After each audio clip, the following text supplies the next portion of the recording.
सर्व शेतकरी बांधवांना नमस्कार. महागणपती कृषी मराठी यूट्यूब चॅनलमध्ये तुम्हा सर्वांचं स्वागत आहे. तर आज आम्ही कलिंगड प्लॉटमध्ये आहोत.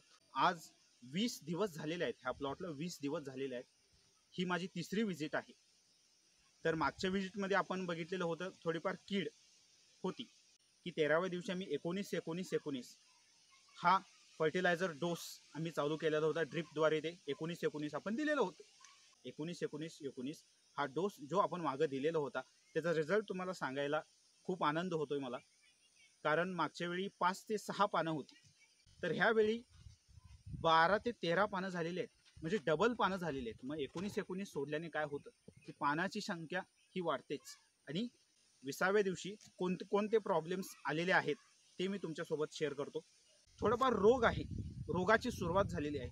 कोणत्याही प्रकारची न्यूट्रिएंट डेफिशियन्सी म्हणतो, मायक्रोन्यूट्रिएंटची डेफिशियन्सी झालेली नाही आहे ह्या प्लॉटला. कारण आपण सॉईल टेस्टिंग केली होती. सॉईल टेस्टिंगमुळे जे मायक्रोन्यूट्रिएंट कमतरता होती ती कमतरता आपण सॉईल टेस्टिंग केल्यानंतर ह्या बेसल डोसमधून त्याला पूर्तता केलेली होती. त्यामुळे कोणत्याही मायक्रोन्यूट्रिएंटची डेफिशियन्सी नाही. तर मागच्या वेळी जी कीड होती ती आपण कशी कंट्रोल केली, काय केलं, त्याला एक महत्त्वाचं गोष्ट म्हणजे नीम ऑइल वापरून हे आपण कंट्रोल केलेलं आहे.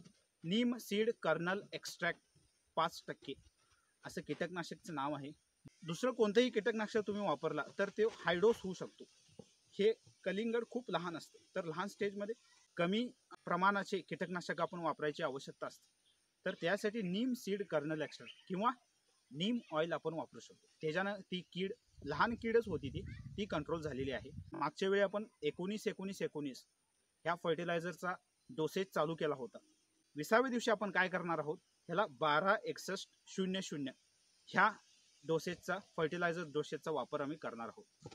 तर 19-19 तर भरपूरच ग्रोथ चांगला आहे. कलिंगड व्यवस्थित प्रमाणे वैज्ञानिक पद्धतीने पिकू आणि वैज्ञानिक पद्धत आपण सर्व शेतकरी वापरावी अशी माझी कळकळीची विनंती आहे. धन्यवाद.